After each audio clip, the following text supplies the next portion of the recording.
साईं बाबा तो अपने भक्तों का ध्यान रखते ही हैं, लेकिन उनके भक्त भी बाबा पर कितना विश्वास रखते हैं, ये जो हिस्ट्री है, ये जो स्टोरी है, ये सुनने के बाद आपको ये मालूम तो पड़ेगा ही, लेकिन साथ ही में बाबा के प्रति भक्तों में कितना प्रेम था, ये भी आपको जानने को मिलेगा। एमबी रेगे जो बाबा के एक भक्त रहे हैं, एक बार बाबा बहुत प्रसन्न थे, बहुत खुश थे, और बहुत खुश होने के साथ साथ जब एमबी रेगे उनके दर्शन करने आते हैं तो बाबा एमबी रेगे से बोलते हैं कि आज तुम जो मुझसे मांगना चाहो मांगो, चाहे 5 रुपए से लेके 100 रुपए तक महीना तुम्हें चाहिए, या जितना भी धन चाहिए, संपत्ति चाहिए, मुझसे मांग लो, मैं तुम्हें दे दूंगा और तुम्हें आशीर्वाद दे दूंगा। उसके बाद रेगे साहब बाबा को सुनते हैं और थोड़ी देर चुप खड़े हो जाते हैं, और फिर वो बोलते हैं कि कुछ भी नहीं मांगूंगा बाबा मैं आपसे, और वो मांगने से मना कर देते हैं। बाबा बोलते हैं नहीं नहीं, मैं आज बहुत प्रसन्न हूं और मुझे तुम्हें कुछ देना ही है, तुम मांगो, तुम्हें जो मांगना है।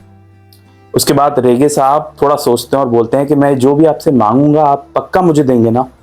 तो बाबा बोलते हैं हाँ, चाहे जितना धन संपत्ति जो मांगना है मांगो, मैं तुम्हारे हाथ में, तुम्हारे सामने इसी वक्त प्रत्यक्ष तुम्हें दूंगा। उसके बाद रेगे साहब जो होते हैं वो धीरे धीरे बोलना शुरू करते हैं और वो बोलते हैं कि धन संपत्ति नहीं, आप मुझे अपना वचन दीजिए, और आपने जैसा कि कहा था, मैं इच्छा ये मांग रहा हूं कि मेरे आने वाले जन्मों में अगर मेरा जन्म होता है तो उन जन्मों में भी आप मेरे साथ हो, और कभी भी आप अपना जो रास्ता है, अपना जो सानिध्य है, अपना जो आशीर्वाद है, वो मुझसे दूर मत करना, और आप हमेशा मेरे करीब और मेरे जीवन में रहना। ये सुनकर बाबा की जो खुशी थी, जो मुस्कुराहट थी, वो 2 गुनी बढ़ गई, क्योंकि जो उनके भक्त हैं वो इस लायक हैं कि वो उनके भक्त बन पाए। ये बात जो बाबा को उन्होंने कही, असल में ये हर एक डिवोटी के लिए सबसे बड़ी बात है कि बाबा से ना उन्होंने कोई धन संपत्ति या कुछ भी नहीं मांगा, उन्होंने मांगा तो सिर्फ एक वचन कि आप आने वाले जन्मों में, और चाहे वो जहां भी रहे, वो उनसे दूर ना हो। और सबसे बड़ी बात, बाबा इस पर बहुत प्रसन्न हुए, और फिर जो बाबा बोलते हैं वो हम सबके लिए है। बाबा बोलते हैं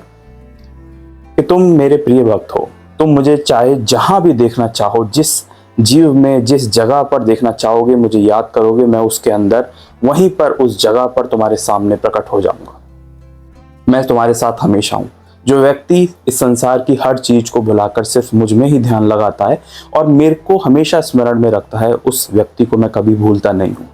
तुम मेरी ओर देखोगे तो हमेशा मैं तुम्हारी ओर देखूंगा। ऐसा कभी भी नहीं होगा कि अगर तुम मेरी ओर आशा से देख रहे हो और मैं तुम्हारी ओर नहीं देख रहा हूं। साथ ही में अगर तुम्हारे मन में एक ही गोल है, तुम्हारे मन में एक ही जो है तुम्हारा लक्ष्य है, वो ये है कि तुम मुझे स्मरण रखोगे, तो हमेशा इस बात का ध्यान रखना, मैं तुम्हारे आसपास ही रहूंगा और तुम्हें हमेशा नजर आऊंगा। अपने विचारों में मुझे रखोगे तो हमेशा मैं तुम्हारे पास ही हूँगा।